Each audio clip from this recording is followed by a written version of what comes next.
अस्सलाम वालेकुम दोस्तों। आज के इस वीडियो में हम आपको एक ऐसे बादशाह का वाकया सुनाने वाले हैं जब उसने गुलाम की बीवी से जिना करने का इरादा किया। यानी बादशाह ने गुलाम की बीवी से गंदा काम करने का सोचा तो उस बादशाह पर अल्लाह का ऐसा अजाब आया कि जिसको देखकर आपकी रूह कांप जाएगी और आप हैरान रह जाओगे। आपसे गुजारिश है कि आप ये वीडियो देखते रहिए। वीडियो को लाइक करके चैनल को सब्सक्राइब भी जरूर कर दें। चलिए देखते हैं वीडियो। एक बादशाह महल की छत पर टहलने चला गया। टहलते टहलते उसकी नजर महल के नजदीक घर की छत पर पड़ी जिस पर एक खूबसूरत औरत कपड़े सुखा रही थी। बादशाह ने अपनी बांदी को बुलाकर पूछा, यह किसकी बीवी है?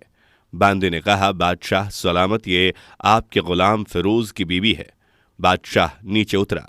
बादशाह पर उसके हुस्नो जमाल का सहर छा गया था।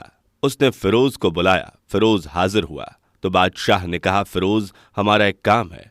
हमारा ये खत फला मुल्क के बादशाह को देकर आओ और उसका जवाब भी उनसे लेकर आना। फिरोज उस खत को लेकर घर वापस आ गया। खत को अपने तकिए के नीचे रख दिया। सफर का सामान तैयार किया। रात घर में गुजारी और सुबह मंजिल मकसूद पर रवाना हो गया।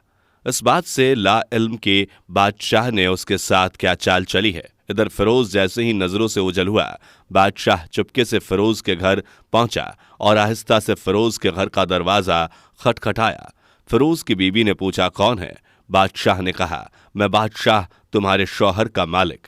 उसकी बीवी ने दरवाजा खोला। बादशाह अंदर आकर बैठ गया। फिरोज की बीवी ने हैरान होकर कहा, बादशाह सलामत? हमारे गरीब खाने में। बादशाह ने कहा, मैं यहाँ मेहमान बनकर आया हूँ। फिरोज की बीवी ने बादशाह का मतलब समझकर कहा, मैं अल्लाह की पनाह चाहती हूँ आपके इस तरह आने से जिसमें मुझे खैर नजर नहीं आ रही है। बादशाह ने गुस्से में कहा, ऐ लड़की, यह तुम क्या कह रही हो? शायद तुमने मुझे पहचाना नहीं, मैं बादशाह हूँ। दोस्तों, अगर आपको वीडियो पसंद आ रही हो तो इसे लाइक करें। तुम्हारे शौहर का मालिक फिरोज की बीवी ने कहा, बादशाह सलामत, मैं जानती हूं कि आप बादशाह हैं, लेकिन बुजुर्ग कह गए हैं कि शेर को अगर चे जितनी भी भूख लगी हो लेकिन वह मुर्दार तो खाना शुरू नहीं कर देता है। और कहा, बादशाह सलामत, तुम उस कटोरे में पानी पीने आ गए हो जिसमें तुम्हारे कुत्ते ने पानी पिया है। बादशाह उस औरत की बातों से बड़ा शर्मसार हुआ और उसको छोड़कर वापस चला गया, लेकिन अपने चप्पल वहीं भूल गया। यह सब तो बादशाह की तरफ से हुआ। अब फिरोज को आधे रास्ते में याद आया, जो खत बादशाह ने उसको दिया था वह तो घर पर भूल आया है। उसने घोड़े को तेजी से वापस मोड़ा, अपने घर की तरफ लपका। फिरोज अपने घर पहुंचा तो तकिए के नीचे से खत निकालते हुए उसकी नजर पलंग के नीचे पड़े बादशाह के नालेन पर पड़ी, जो बादशाह जल्दी में भूल गया था। फिरोज का सर चकरा कर रह गया। वो समझ गया कि बादशाह ने उसको सफर पर सिर्फ इसलिए भेजा ताकि वह अपना मतलब निकाल सके।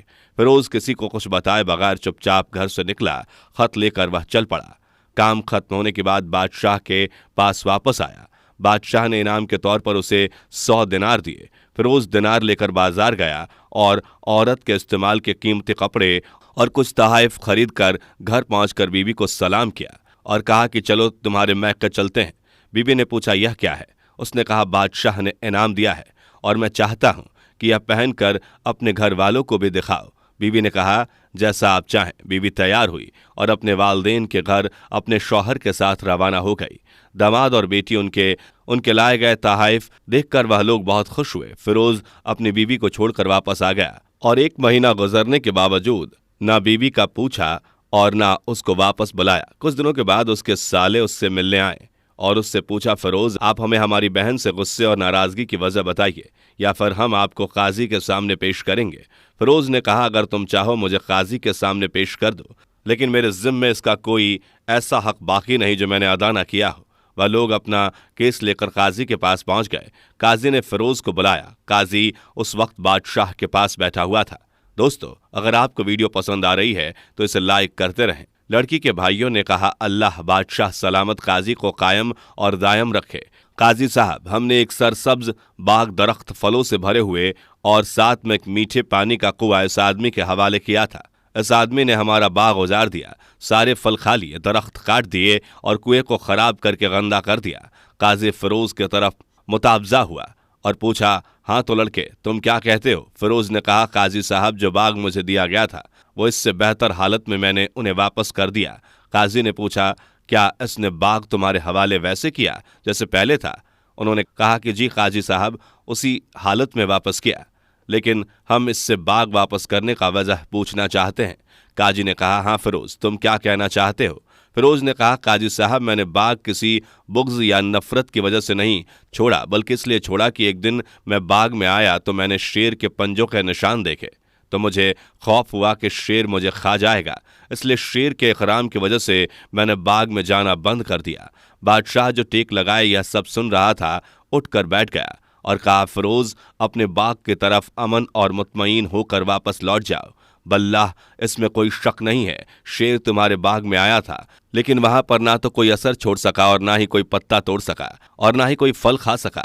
शेर तुम्हारे बाग में थोड़ी देर रहा और मायूस होकर वापस लौट गया। खुदा की कसम मैंने कभी तुम्हारे बाग के गर्द लगी मजबूत दीवारें नहीं देखी। इस तरफ फिरोज अपने घर लौट आया और अपनी बीवी को भी वापस बुला लिया। ना तो काजी को पता चला और ना ही किसी और को कि माजरा क्या था। क्या खूब बेहतर है अपने अलहो आयल के राज छुपाना ताकि लोगों को पता न चले, अपने घर के भेद किसी पर जाहिर ना होने दो। अल्लाह आप सबको खुशियों से भर दे, आपके अहले आयल को और आपके माल को अपने हिफ्ज़ो अमान में रखे। आमीन या रब्बुल आलमीन।